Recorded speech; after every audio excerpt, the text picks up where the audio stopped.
வணக்கத்தை தெரிவித்துக் கொள்கின்றேன். அருமை சொந்தங்களே, சுட்டடிக்கின்ற வெயிலை பொருட்படுத்தாமல் எல்லோரும் பெரிய அன்போடு ஆதரவோடு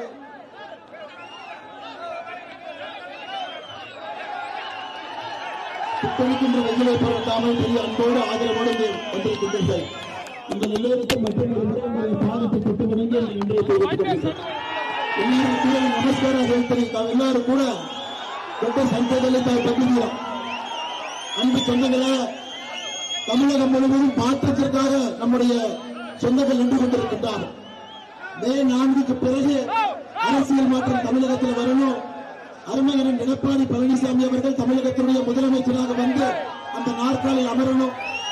தேசிய ஜனநாயக கூட்டணி தமிழகத்தில் 234 தொகுதியிலும் கூட வெற்றி பெற வேண்டும். அதேபோல் நம்முடைய 2 வெற்றி வேட்பாளர் நின்று கொண்டிருக்கின்றார்.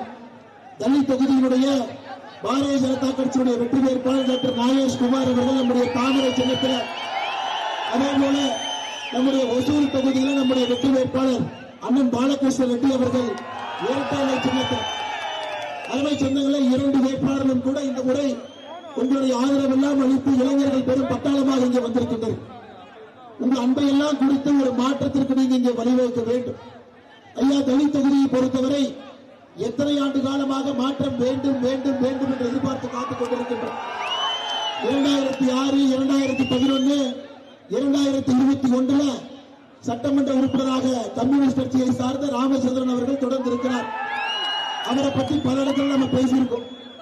ஐயா, இன்னைக்கு தலித் தொகுதியில ரவுடிகள் தொல்லை இல்லை, எம்எல்ஏ தொல்லை தான் இருக்கு.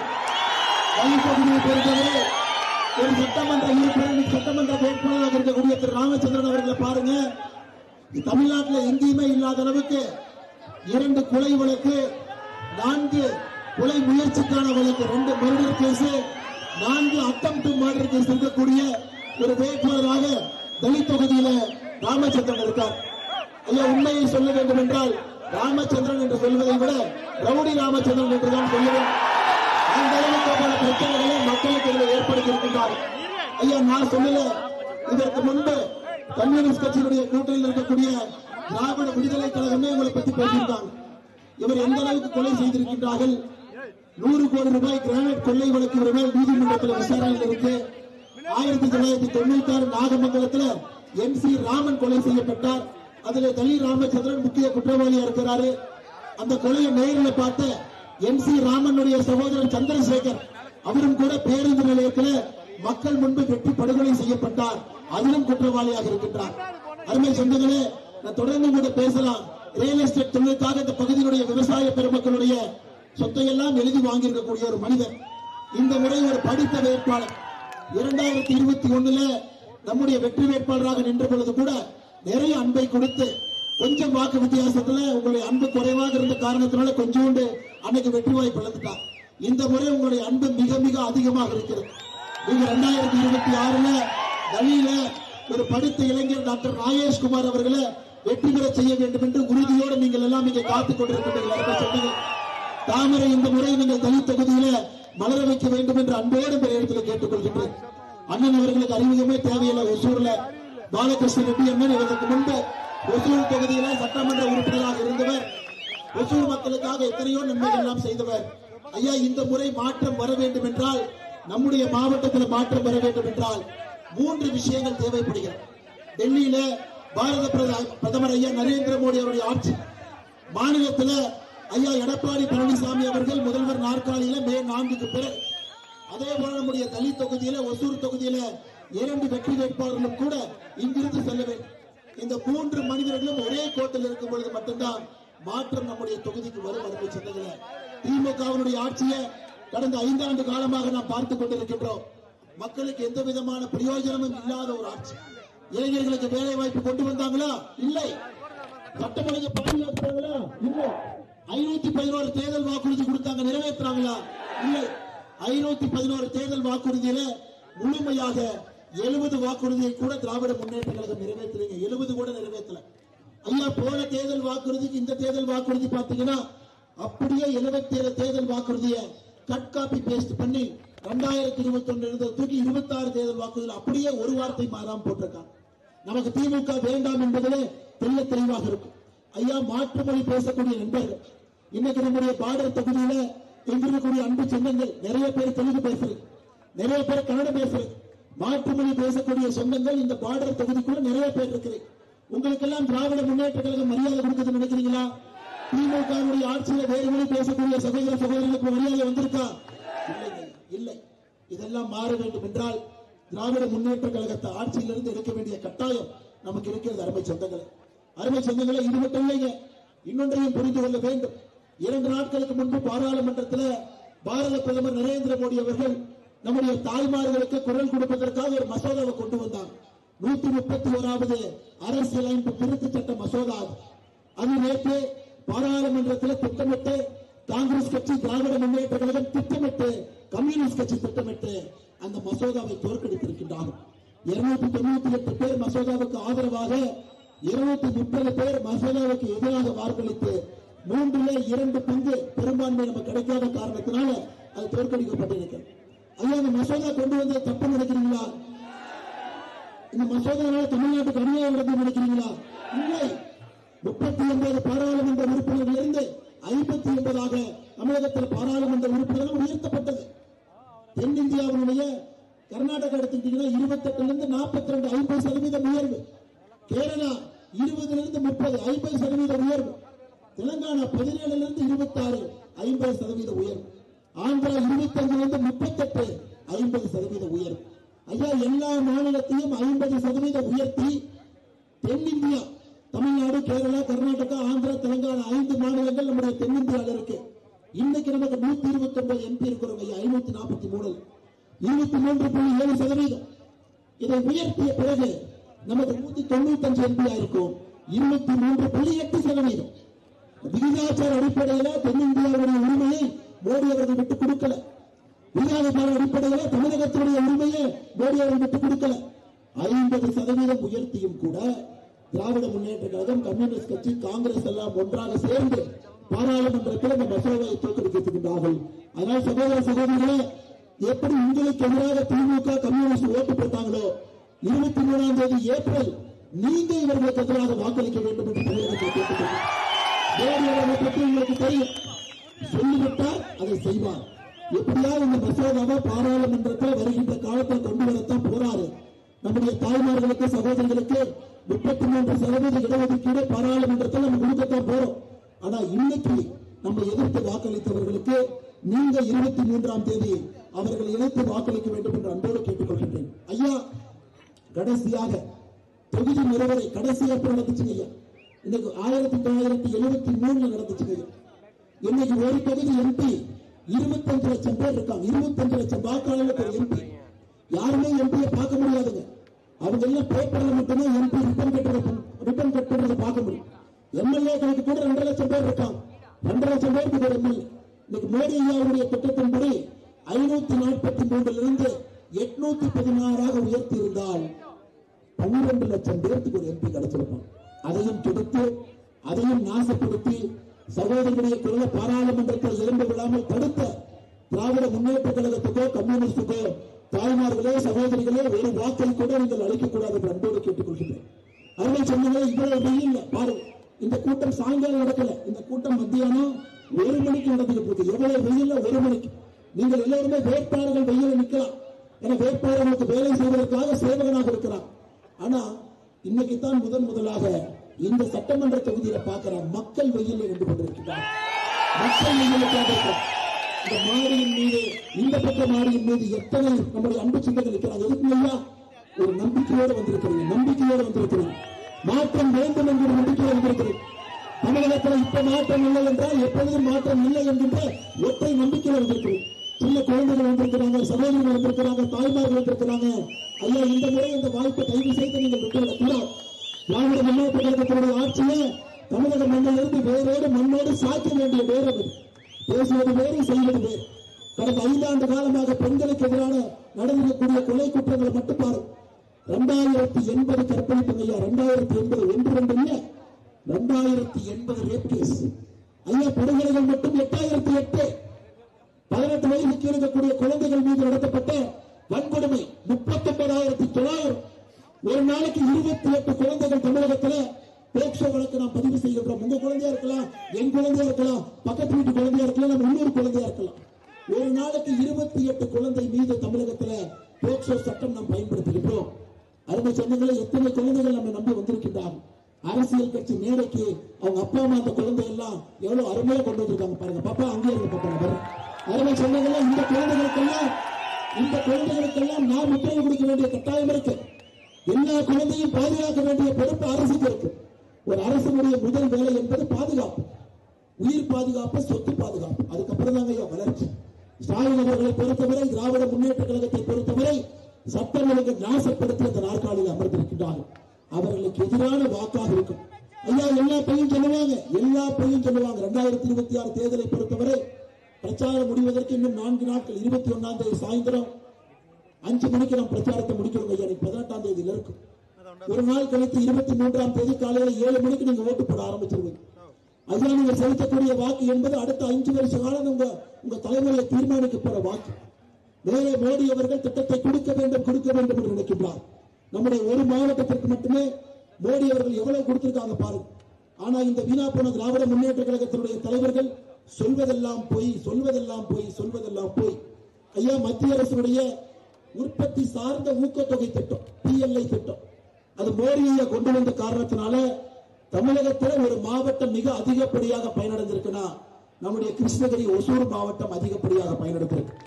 ஐயா, மொபைல் போன் இன்னைக்கு இந்தியாவில் தயாரிக்கக்கூடிய மொபைல் போன் பாதி தமிழ்நாட்டில் தயாரிக்கிறோம். அந்த பாதி கிருஷ்ணகிரி நீங்க தயாரிக்கணும். இங்க மட்டுமே மொபைல் போன் உதிரி பாகங்கள் எல்லாமே கொண்டு வந்துட்டோம். டாடா எலக்ட்ரானிக்ஸ் இங்க கொண்டு வந்திருக்கோம், டெல்டா எலக்ட்ரானிக்ஸ் இங்க கொண்டு வந்திருக்கின்றோம். இதெல்லாம் லோக்கல்ல எத்தனையோ ஆயிரக்கணக்கான இளைஞர்களுக்கு வேலை வாய்ப்பை ஈட்ட ஆரம்பித்திருக்கிறோம். இது மத்திய அரசுடைய உற்பத்தி சார்ந்த ஊக்கத்தொகை திட்டம், ப்ரொடக்ஷன் லிங்க் இன்சென்டிவ் திட்டம். இது மாநில அரசு ஒரு பைசா கூட இதுக்கு போடலைங்க ஐயா. நேஷனல் ஹைவே 948 நெடுஞ்சாலை பாலகொண்டப்பள்ளியிலிருந்து கர்நாடகா தமிழ்நாடு எல்லை வரை 4 வழிச்சாலைக்கு 1261 கோடி மோடி கொடுத்திருக்கின்றார். பெங்களூரு வெளிவட்ட சாலை SPRR தமிழ்நாடு பகுதி ஒசூர் சஜ்ஜாபுரா 1261 கோடி. பாரத் மாலா திட்டம், கிருஷ்ணகிரி திண்டிவனம் சாலை திட்டம் 697 கோடி.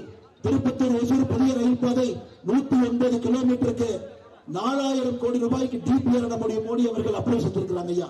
அமிர்த் பாரத் திட்டத்தின் கீழ் ஒசூர் ரயில்வே நிலையத்துடைய மறுசீரமைப்பு பணியை 61 கோடி ரூபாயில் நடந்துகிட்டு இருக்கு ஐயா. அமிர்த் 2.0 ஒசூர் நகரத்துடைய வளர்ச்சிக்காக 580 கோடி. ஜல்ஜீவன் திட்டம் வீடு வீட்டுக்கு குடிநீர் பைப்பு மூலமாக வரணும். இந்த ஒரு மாவட்டத்தில் மட்டுமே 2,97,000 வீடுகளுக்கு பைப்பு மூலமாக குடிநீர். பிரதமருடைய மக்கள் மருந்தகம் 80% விலை குறைவாக அதே தரத்தோடு 25 மக்கள் மருந்தகம் ஒரு மாவட்டத்தில் ஐயா. உஜ்வாலா திட்டத்தில் இலவச சிலிண்டர் 1,22,844 குடும்பத்திற்கு பாரத பிரதமருடைய உஜ்வாலா திட்டம். MSME கடன் மட்டுமே மத்திய அரசு இந்த ஒரு மாவட்டத்திற்கு 5,461 கோடி கொடுத்திருக்கிறாங்க ஐயா. முத்ரா கடன் இந்த ஒரு மாவட்டத்திற்கு மட்டுமே 6,946 கோடி கடன். பிரதமருடைய 6,000 ரூபாய் கிசான் சம்மான் திட்டம் இந்த ஒரு மாவட்டத்தில் மட்டுமே 85,897 விவசாயிகளுக்கு 6,000 ரூபாய் வருஷம் கொடுக்கும். பிரதம மந்திரியுடைய மோடி வீடு கடந்த 5 ஆண்டுகள்ல இந்த ஒரு மாவட்டத்தில் மட்டுமே கிராமப்புறத்தில் 13,823 மோடி வீடு ஐயா. 13,000 குடும்பங்கள் கான்கிரீட் வீட்டுக்கு கடந்த 5 ஆண்டுகள்ல மோடி வீட்டுல போயிருக்கிறாங்க. நகர்ப்புறத்தில் மட்டுமே 1,499 வீடுகள் ஐயா. நான் படிச்சுக்கிட்டே போவேன். இதையெல்லாம் பாரத பிரதமர் நரேந்திர மோடி அவர்கள் நம்முடைய ஒசூருக்காக, நம்முடைய கிருஷ்ணகிரிக்காக கொடுத்திருக்கக்கூடிய மத்திய அரசுடைய திட்டங்கள் ஐயா. மாநில அரசு யாராச்சும் இந்த மாதிரி பேசி கேள்விப்பட்டிருக்கீங்களா? யாராவது திராவிட முன்னேற்ற கழகத்துல யாராவது ஒரு தலைவர் நாங்க ஒசூரு கொடுத்தோம், கிருஷ்ணகிரி கொடுத்தோம், இத்தனாயிரம் கோடி கொடுத்தோம் பேசவே மாட்டானு. ஹிந்தி மாநிலம் எதுக்குன்னே நமக்கு தெரியாது. மத்தியானத்துக்கு மேல டெல்லி மாநிலம் அது நமக்கு புரியாது. சாயந்தரத்துக்கு மேல மோடி வஞ்சிக்கிறாரு. ஐயா, நாம் பேசுவது 21ஆம் நூற்றாண்டுல எல்லாருக்கு கையிலும் செல்போன் இருக்கு. தட்டி பாத்தீங்கன்னா எல்லாருக்குமே தெரியும் மோடி அவர்கள் தமிழகத்திற்கு என்ன செஞ்சிருக்கிறாங்க, ஒசூருக்கு என்ன செஞ்சிருக்கிறாங்க. இன்றைக்கு அதை இன்னும் அதிகப்படுத்துவதற்கு ஒரு வாய்ப்பு. மேல டெல்லியில மோடி ஐயா அவர்கள், தமிழகத்தில் அண்ணன் எடப்பாடி பழனிசாமி அவர்கள் 234 தொகுதியிலும் தேசிய ஜனநாயக கூட்டணி, ஒசூர்ல ரெட்டல, டெல்லியில தாமரை, எல்லாரும் சேர்ந்து இணையும் பொழுது வளர்ச்சி என்பது கீழே வந்து தீரும். தண்ணி பிரச்சனை இருக்கு, ஆமா சரி பண்ணும். திராவிட முன்னேற்ற கழகம் 5 ஆண்டுகளாக விவசாயம்னா என்னன்னே தெரியாது. ஐயா ஸ்டாலின் அவரை ஏன் நம்ம விவசாயம் இல்லைன்னு சொல்றோம்? ஒரு பால் கறக்கிற மாட்டை கொண்டு வந்து முன்னாடி கட்டி வச்சுக்கினா பால் கொப்புல இருந்து வருதா காம்புல இருந்து வருதான்னு கூட தெரியாது. எப்படி ஒரு விவசாயம், எப்படி விவசாயம்? டெல்டா பகுதியில கான்கிரீட் ரோடு போட்டு வயல்வெளிக்குள் நடக்கிற விவசாயிங்களா? பொங்கலுக்கு வீட்டுல பொங்கல் வைக்க வேண்டும் என்றால் 2022 பஞ்சு வச்சு பொங்கல் வச்சு போட்டோ எடுத்து போடுறாங்க விவசாயிகளா? விவசாயிகளுடைய எந்த பிரச்சனை தெரியும்? நீர் மேலாண்மை பற்றி என்ன தெரியும்? ஆனா அண்ணன் எடப்பாடி பழனிசாமி அவர்கள் வரும்போது ஒரு விவசாயி தமிழகத்துடைய முதலமைச்சராக வர்றார். ஐயா நான் விவசாயி, இருக்கிற நிறைய பேர் நீங்க விவசாயி, நமக்கு பிரச்சனை தெரியும், தண்ணீருடைய அருமை தெரியும், மண்வளத்தினுடைய சிறப்பு நமக்கு தெரியும். எதுவுமே இல்லாம தமிழகத்தினுடைய முதலமைச்சராக ஸ்டாலின் அவர்கள் 5 வருஷ காலத்தை ஓட்டிட்டாருங்க. ஐயா ஒரு இடத்துல வடிவேல் என்ன சொல்லுவார், சும்மா இருக்கிறது எவ்வளவு கஷ்டம். 5 வருஷம் சும்மா இருந்துட்டு ஒரு மனுஷன் எவ்வளவு கஷ்டப்பட்டு வெளியே போறாருன்னு யோசிச்சுப்பார். யாருக்குமே எந்த திட்டத்தையும் கொண்டு வரார். ஐயா 3 லட்சம் பேருக்கு அரசு வேலை வாய்ப்பு 2021 தேர்தல் வாக்குறுதி. தேர்தல் வாக்குறுதி எதுவுமே சொன்னீங்க. 511 படிச்சா ஒரு பொழுதாய் நாங்கள் 3,50,000 பேருக்கு அரசு வேலை கொடுப்போம் என்று சொல்லி 94,000 பேருக்கு அரசு வேலை கொடுத்திருக்கிறாங்க. ஐயா தமிழ்நாட்டில் ரிட்டையர் ஆனவங்க எத்தனை பேர் தாய்மார்களே? கடந்த 5 ஆண்டுகள்ல தமிழகத்தில் ரிட்டையர் ஆனவங்க மட்டுமே அரசு வேலையில 1,05,000 பேர். எங்கேயாச்சும் ஒரு கேடுகட்ட ஆட்சியை பார்த்திருக்கீங்களா? ரிட்டையர் ஆனவங்க 1,05,000 பேரு, பணி நிரப்பப்பட்டவங்க 94,000 பேரு. ஆனா தேர்தல் வாக்குறுதி கொடுத்தது 3,50,000 பேர். நாங்க வந்தா சிலிண்டருக்கு மானியம் 100 ரூபாய் இல்லை, நாங்க வந்தா கல்வி கடன் ரத்து இல்லை, நாங்க வந்தா ஸ்கூலுக்கு போற குழந்தைகளுக்கு எல்லாம் டேப்லெட் கொடுப்போம் இல்ல, நாங்க வந்தா டீசலுக்கு 4 ரூபாய் மானியம் கொடுப்போம் இல்ல, நாங்க வந்தா பகுதி நேர ஆசிரியர்களுக்கு நிரந்தர வேலை வாய்ப்பு உருவாக்குவோம் இல்ல, நாங்க வந்தா செவிலியர்களுக்கு அரசு வேலை கொடுப்போம் இல்ல, நாங்க வந்தா மாதந்தோறும் மின் கட்டணம் கொடுப்போம் இல்ல, நாங்க வந்தா 100 நாள் வேலை வாய்ப்பு திட்டத்தை 150 நாட்களாக உயர்த்துவோம், அதுவும் இல்லை. இதெல்லாம் திமுகவுடைய வாக்குறுதி. ஆனா எதையும் சொல்லாம பாரத பிரதமர் நரேந்திர மோடி அவர்கள் 100 நாள் வேலைவாய்ப்பு திட்டத்தை 125 நாளாக உயர்த்திருக்கின்றார் என்பது உங்களுக்கு தெரியும். அருமை சொந்தங்களே, அருமை சொந்தங்களே, இந்த முறை மாற்றத்திற்காக நாம் நின்று கொண்டிருக்கின்றோம். மாற்றம் நம் கண் முன்னால் இருக்கிறது. இன்னும் 5 நாட்கள்ல 23ஆம் தேதி நீங்க செய்ய வேண்டியது ஒரே ஒரு வேலை. நம்முடைய சின்னம் தலிக்கு போறீங்க, தலியுடைய வாக்காளராக இருக்கிற எதை யோசிக்க வேண்டாம். இந்த முறை ஒரு ரவுடி ராஜ்யத்திலிருந்து ஒரு படித்த டாக்டர் கைக்கு நீங்க இந்த வாய்ப்பு கொடுத்து 2021 தேர்தலில் தோல்வி பெற்றிருந்தாலும் கூட உங்களுக்காக இந்த பணி செஞ்சுக்கிட்டே இருக்கார், உங்களுக்காக சேவை பண்ணிக்கிட்டே இருக்கார். மருத்துவரா இன்னைக்கு இந்த மருத்துவரை மக்கள் சேவை செய்வதற்கு ஒரு வாய்ப்பு நீங்க கொடுங்க. தாமரை சின்னத்திற்கு ஒரு வாய்ப்பு கொடுங்க. மத்திய அரசு ஆட்சியருக்கு எம்பியருக்கு என்ன வேண்டுமோ இந்த பகுதிக்கு தலிக்கு கொண்டு வருவது எங்களுடைய பொறுப்பு. ஐயா தலியை பத்தி ஒரு காலத்துல சொல்லுவாங்க, என்ன ஐயா சொல்லுவாங்க, குட்டி இங்கிலாந்து பாங்க. ஆனா இந்த எம்எல்ஏ அந்த குட்டி இங்கிலாந்தை குட்டி சுவராக்கி வைத்திருக்கிறார். 3 முறை 15 ஆண்டுகள் சட்டமன்ற உறுப்பினராக இருந்து குட்டி இங்கிலாந்தாக இருக்க வேண்டிய தலி இந்த குட்டி சுவராயிருக்கு. அதே போல ஒசூர் எவ்வளவு முக்கியமான தொகுதிங்க. பெங்களூருடைய வளர்ச்சியை பாருங்க, எவ்வளவு வேகமாக பெங்களூர் வளர்ந்து கொண்டிருக்கிறது. அந்த ஒசூர் பாட்டை தாண்டி 1 கிலோமீட்டர் உள்ள போயிட்டீங்கன்னா வளர்ச்சி. ஆனா இன்னைக்கு அதே வளர்ச்சி ஒசூருக்கு வரணும், அதே வேலை வாய்ப்பு ஒசூருக்கு வரணும், அதே மெட்ரோ ரயில் எக்ஸ்டென்ஷன் வரணும். எல்லாமே வர வேண்டும் என்றால் மத்திய அரசோடு மாநில அரசு இணைஞ்சாந்தாங்க அது நடக்கும். ஐயா ஒரு கையில தட்டினா சத்தம் வராது, 2 கையில தட்டினா தான் சத்தமே வரும். மத்திய அரசும் மாநில அரசும் இணையாமல் எப்படி ஒரு வளர்ச்சியை அண்ணன் பாலகிருஷ்ண ரெட்டி அவர்கள் ஒசூர் கொண்டு வர முடியும். இன்னைக்கு இணைஞ்சிருக்கிறோம், மாநிலத்தில் மத்தியத்தில் இணைந்திருக்கின்றோம், கூட்டணியில் இருக்கிறோம். அதனால இந்த முறை பாலகிருஷ்ண ரெட்டி அவர்கள் உங்களுடைய சட்டமன்ற உறுப்பினராக வரும் பொழுது வளர்ச்சி என்பது அடுத்த கட்டத்திற்கு செல்லும் என்பதையும் கூட நீங்கள் உணர்ந்து கொள்ள வேண்டும். அருமை சொந்தங்களே, அருமை சொந்தங்களே, அது மட்டும் இல்லைங்க. இன்னைக்கு குறிப்பாக நம்முடைய கிருஷ்ணகிரி மாவட்டத்திற்கு மட்டும் நீங்க யோசிச்சு பாருங்க. கிருஷ்ணகிரி மாவட்டத்தில் மட்டும் யோசிச்சு பாருங்க. ஒரு காலத்துல அனைத்து இந்திய அண்ணா திராவிட முன்னேற்ற கழகம் ஆட்சி முடிந்து வெளியே வரும் பொழுது இந்த ஒரு மாவட்டத்தில் மட்டுமே 1,67,900 விவசாயிகளுக்கு 6,000 ரூபாய் கொடுத்தோம். இன்னைக்கு திமுக ஆட்சி வெளியே முடிந்து போகும் பொழுது அது 85,000 விவசாயிகளா குறைஞ்சிருக்கு. ஐயா 82,000 விவசாயிகள் இந்த ஒரு மாவட்டத்தில் மட்டுமே மத்திய அரசுடைய கிசான் திட்டத்திலிருந்து நீக்கப்பட்டிருக்கின்றார்கள். எதுக்கே நீக்கணும்னு கேட்டா ஆதார் கார்டு இல்ல, இணைக்கல, ஆதார் கார்டு பேங்க் அக்கௌண்ட் இணைக்கல, கூட்டுப்பட்டா இருக்கு, கூட்டுப்பட்டா இருக்கு இணைக்கல, கூட்டுப்பட்டா இருக்கு, கூட்டுப்பட்டாவுக்காக நாங்கள் கொடுக்க மாட்டோம் என்று சொல்லி 82,000 விவசாய பெருமக்களை இந்த ஒரு மாவட்டத்தில் மட்டுமே பாரத பிரதமருடைய கிசான் சம்மான் நிதியிலிருந்து நீக்கி இருக்கின்றார். அடுத்த அண்ணன் அங்கிருந்து சொல்றார், அண்ணன் பார்டர்ல இருக்கிறோம். மிக முக்கியமான ஒரு நகரம் இது, தொழில் நகரம் இது. அத்தனை பேர் கஷ்டப்பட்டு வேலை பார்க்கணும். ஆட்சியாளர்கள் சென்னையில் உட்கார்ந்திருக்காங்க. ஆடிக்கு ஒருக்கா அமாவாசைக்கு ஒருக்கா கூட வர்றதில்லை. ஸ்டாலின் அவர்கள் எத்தனை முறை இங்கே வந்து உங்களை புரிந்து கொண்டிருக்கின்றார்கள். இல்ல, மாற்று மொழி பேசக்கூடிய சமுதாயம் ஒற்றுமையாக இங்கே அண்ணன் தம்பதியாக இருக்கின்றோம். ஆனா வளர்ச்சி இருக்கா? அவர் கேட்கறது ஒரு மருத்துவமனை அடிப்படை வசதி இல்லைங்க. நீங்க எவ்வளவோ பேசுறீங்க, மெட்ரோ ரயிலை பத்தி பேசுறீங்க, என்னென்னமோ பேசுறீங்க. ஒரு அடிப்படை மருத்துவமனை நமக்கு இல்லை. ஒரு மல்டி ஸ்பெஷாலிட்டி ஹாஸ்பிட்டல் நமக்கு இல்லை. ஐயா, இன்னைக்கு நம்முடைய கூட்டணி வரும் பொழுது சென்னை மட்டுமல்ல, சென்னையிலிருந்து தூரத்தில் இருக்கிறவங்களை தான் முதல்ல ஒரு ஆட்சி யோசித்தால்தான் அந்த ஆட்சி சரியான ஆட்சி. ஐயா, நீங்க பாருங்க, சென்னை பெங்களூர் எக்ஸ்பிரஸ் வே கர்நாடகா பார்டருக்குள்ள சூப்பரா வேலை நடந்துருச்சு. ஆனா தமிழ்நாட்டு பார்டருக்குள்ள வேலை நடக்கும். ஜல்லி கொடுக்கல, கான்கிரீட் கொடுக்கல, நிலம் கொடுக்கல. இத்தனை பிரச்சனைகள் எல்லாம் வைத்துக் கொண்டு இங்கே அமர்ந்திருக்கின்றோம். அருமை சொந்தங்களே, இன்னொரு விஷயத்தையும் உங்களுக்கு இந்த நேரத்தில் சொல்வதனுடைய கடமையாக நான் கருதுகின்றேன். வளர்ச்சி கொண்டு வரணும். அத்தனை பூக்கள் எங்க, அத்தனை பழங்களை உற்பத்தி பண்றீங்க, குடியிருப்பதில் கிடங்கு எதுவுமே இல்லை. எல்லா தேர்தலையும் பேசுறோம். ஆனா இந்த முறை மத்திய அரசு மாநில அரசு இணைகின்ற காரணத்தினால இதனுடைய வளர்ச்சியை அடுத்த கட்டத்துக்கு எடுத்துட்டு போவோம். ஐயா, இன்னைக்கு நான் உறுதி சொல்றேன். இன்னைக்கு பாருங்க, உதாரணத்துக்கு நாம எல்லாம் இங்கிருந்து அவசரமா போகணும்னா கூட ஒரு தனியார் விமான நிலையத்துல அந்த தாள் இதுக்குள்ள நம்ம போகணும். இன்னைக்கு ஒசூருக்கு தேவை ஒரு உலக தரம் வாய்ந்த ஒரு விமான நிலையம். ஒசூருக்கு தேவை, எந்த மாற்று கருத்து இல்லைங்க. பக்கத்துல சர்வீஸ் பண்ணும். மாநிலத்திலிருந்து ஒரு ப்ரொபோசல் கொடுப்பாங்க, தப்பு தப்பா கொடுப்பாங்க. மெட்ரோ வேறுன்னு கொடுப்பானுங்க, பேசிக் டேட்டாவே தப்பா கொடுப்பாங்க. திராவிட முன்னேற்ற கழகத்தை பொறுத்தவரை வளர்ச்சி வரக்கூடாதுன்னே மத்திய அரசுக்கு டிபிஆர் தவறா. கோயம்புத்தூருடைய மக்கள் தொகை 23 லட்சம், 15 லட்சம் கொடுப்பாங்க. மதுரையுடைய மக்கள் தொகை 21 லட்சம், 14 லட்சம் கொடுப்பாங்க.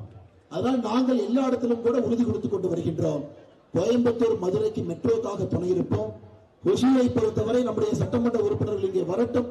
அவர்களோடு இணைந்து மத்திய அரசோடு பேசி உங்களுக்கு அந்த மெட்ரோ ரயிலோட எக்ஸ்டென்ஷனாக இருக்கட்டும், வரக்கூடிய விமான நிலையமாக இருக்கட்டும். என இளைஞர்கள் அடுத்த கட்டம் சிந்திக்கிறார், படிக்கிறார், வேலை வாய்ப்பு உருவாகி கொண்டிருக்கிறது, தொழிற்சாலைகள் வருது. இதெல்லாம் கனெக்டிவிட்டிங்க ஐயா, கனெக்டிவிட்டி. 21ஆம் நூற்றாண்டை பொறுத்தவரை மனிதன் வேகமாக ஒரு இடத்துல இருந்து இன்னொரு இடத்துக்கு போனா தான் வேலை செய்ய முடியும். மிக வேகமாக மனிதன் பயணம் செய்யும். அது அரசினுடைய கடமை, அந்த வேகத்தை அதிகப்படுத்துவது. அதையும் உங்களுக்கு செய்வோம் என்று சொல்லி மேலே இருக்கக்கூடிய எல்லா தலைவர்களுக்கும் கூட இந்த நேரத்தில் நன்றி கலந்த வாழ்த்துக்களை வணக்கங்களை தெரிவிக்க வேண்டிய நேரத்தில் நின்று கொண்டிருக்கின்றேன். தனியில் இருக்கக்கூடிய கம்யூனிஸ்டுடைய வேட்பாளர் ராமச்சந்திரன் வேட்புமனு எடுத்து பார்த்தீங்க ஐயா, 3 பேச்சு குற்றம் இருக்கு. 3 பேச்சு குற்றத்தை கொடுத்திருக்கிறார். அவர் கேஸ் இல்லாத ஊரே இல்லை. கொலையிலிருந்து ஆரம்பித்து அட்டம் டு மர்டர், கொலைக்காக வேலை செய்தார் ஆரம்பித்து, ஆழ்கடத்தல் ஆரம்பித்து இல்லாத கேஸ் இல்லைங்க ஐயா. 1995, 2012 அது அப்படியே பாத்தீங்கன்னா 2019 வரைக்கும் போகுது. நமக்கு ஒரு வேண்டாங்க ஐயா, வேண்டாம். இன்னைக்கு தலித் மக்களுக்கு பிரச்சனையே எம்எல்ஏ தான், வேற யாருமே இங்க பிரச்சனை இல்லை. அதை மாற்றணும். ஒசூருக்கு 2 ஆட்சிகளும் ஒன்றாக இணையும் பொழுது அண்ணன் பாலகிருஷ்ண ரெட்டி அவர்கள் வரணும். அவர்கள் இருவருக்கும் நீங்கள் துணையாக இருக்க வேண்டும் என்று சொல்லி மறக்காம 23ஆம் தேதி ஏப்ரல் உங்களுடைய வாய்ப்பை நம்முடைய தாமரை சின்னத்துக்கு, ரட்டளை சின்னத்துக்கு நீங்கள் கொடுக்க வேண்டும் என்று அன்போடு கேட்டுக்கொண்டு, அதே நேரத்தில் அருமை சொந்தங்களே, ஒரு விஷயத்தை புரிஞ்சுக்கணும். 2 வாரத்துக்கு முன்பு தமிழகத்தினுடைய டிஜிபியை மாத்தினாங்க. 3 நாட்களுக்கு முன்பு தலைமைச் செயலரை மாத்தினாங்க. 23ஆம் தேதி முதலமைச்சரை மாத்திருங்க ஐயா. மாத்திட்டீங்கன்னா எல்லாம் சரியா இருக்கிறது. நல்ல ஒரு வாழ்க்கை எதிர்கால சந்ததிகளுக்கு, இளைஞர்களுக்கு, இளைஞரை மையப்படுத்தி இந்த அரசியலை முன்னெடுத்து அடுத்த கட்டம் எடுத்துச் செல்வோம் என்கின்ற உறுதி கொடுத்து, அதே போல மேடையில் இருக்கக்கூடிய எல்லா நம்முடைய அன்பு தலைவர்களுக்கு நன்றி தெரிவிக்க வேண்டிய நேரம். மாவட்டத்தினுடைய தலைவர் அருமை சகோதரர் நாராயணன் அண்ணா அவர்கள், நம்முடைய முன்னாள் பாராளுமன்ற உறுப்பினராக இருந்தது பணி செய்யக்கூடிய அருமை அண்ணன் நரசிம்மன் அவர்கள், இந்த பகுதியில் பாரதிய ஜனதா கட்சியினுடைய தூணாக எத்தனை ஆண்டு காலமாக இருந்து தொண்டனாக, தலைவனாக அத்தனை போராட்டங்களை முன்னெடுத்த அண்ணன் KS நரேந்திரன் அவர்கள் நம்மோடு இருக்கின்றார்கள். அவருக்கும் என்னுடைய வாழ்த்துக்களை வணக்கங்களை தெரிவித்து, அதே போல கர்நாடகா மாநில பெங்களூரிலிருந்து சட்டமன்ற உறுப்பினர் தேர்தல் பணிக்காக வந்திருக்கக்கூடிய அருமை அண்ணன் சதீஷ் ரெட்டி அவர்களுக்கும் என்னுடைய நெஞ்சார்ந்த வாழ்த்துக்களை வணக்கங்களை தெரிவித்து, அனைத்து இந்திய அண்ணா திராவிட முன்னேற்ற கழகத்தினுடைய டிஸ்ட்ரிக்ட் செக்ரட்டரி மாவட்ட செயலாளர் அருமை அண்ணன் நாகேஷ் அவர்களுக்கு, பாட்டாளி மக்கள் கட்சியினுடைய பாட்டாளிகள் மாவட்ட செயலாளர் அண்ணன் ஸ்ரீனிவாசன் அவர்களுக்கு, அம்மா மக்கள் முன்னேற்ற கழகத்தினுடைய மாவட்ட செயலாளர் மரேகவுடா அவர்களுக்கு, தமிழ் மாநில காங்கிரஸ் மாவட்ட செயலாளர் ரமேஷ் ரெட்டி அவர்களுக்கு, ஜெயநகரிலிருந்து வந்திருக்கக்கூடிய கார்பரேட் அண்ணன் சோமசேகர் அவர்களுக்கு, மாநிலத்தினுடைய தொழில்நுட்ப தலைவர் அண்ணன் பாலகிருஷ்ணன் அவர்களுக்கு, முன்னாள் இந்த மாவட்டத்தினுடைய தலைவர் என்னுடைய அருமை சகோதரர் அருமை அண்ணன் நாகராஜ் அவர்களுக்கு, மாவட்டத்தினுடைய துணைத் தலைவர்கள் பாஸ்கர் ரெட்டி அவர்களுக்கு, பிரபு அவர்களுக்கு, மாவட்டத்துடைய செயலாளர் வெங்கடேஷ் பாபு அவர்களுக்கு, கிளமங்கலம் மண்டலுடைய தலைவர் ராஜேஷ் அவர்களுக்கு, அனைத்து இந்திய அண்ணா திராவிட முன்னேற்ற கழகத்தினுடைய டவுன் பிரசிடன்ட் மஞ்சு அவர்களுக்கு, திருமங்கலத்தினுடைய பாரதிய ஜனதா கட்சியினுடைய ஒரு முக்கிய தலைவராக இருக்கக்கூடிய அண்ணன் பாலகிருஷ்ணன் அவர்களுக்கு, மற்றொரு முறை மேடையில் இருக்கக்கூடிய நம்முடைய 2 வேட்பாளர்கள், தனி தொகுதியினுடைய வெற்றி வேட்பாளர் டாக்டர் நாகேஷ்குமார் அவர்களுக்கு தாமரை சின்னம் தாமரை சின்னம் தாமரை சின்னத்தில் நீங்கள் வாய்ப்பளித்து ஒரு மாற்றத்திற்காக வளர்ச்சிக்காக ஒருவர் நிற்க வேண்டும் என்று சொல்லி, அதே போல நம்முடைய ஒசூர் தொகுதியினுடைய அற்புதமான வெற்றி வேட்பாளராக இருக்கக்கூடிய பாலகிருஷ்ண ரெட்டி அவர்களுக்கு இரட்டை இலை சின்னம் இரட்டை இலை சின்னம் இரட்டை இலை சின்னத்தில் வாய்ப்பு கொடுத்து நீங்கள் வெற்றி வாகை சூட வேண்டும் என்று சொல்லி, இது சுட்டரிக்கின்ற வெயில்ல எதையும் பொருட்படுத்தாமல் இத்தனை சொந்தங்கள் வந்திருக்கின்றீர்கள், எதிர்பார்ப்போடு வந்திருக்கின்றீர்கள், நம்பிக்கையோடு வந்திருக்கின்றீர்கள், இளைஞர் பட்டாளமாக வந்திருக்கின்றீர்கள். என்னைக்குமே உங்க நம்பிக்கையை பொய்த்து போகும் அளவுக்கு நாங்கள் நடந்து கொள்ள மாட்டோம், உங்களுக்கு உண்மையாக இருப்போம் என்று சொல்லி இந்த சுட்டரிக்கின்ற வெயில் இருக்கக்கூடிய எல்லோருக்கும் பாதத்தை தொட்டு வணங்கி எங்கள் நன்றிகளை தெரிவித்துக் கொள்கின்றோம்.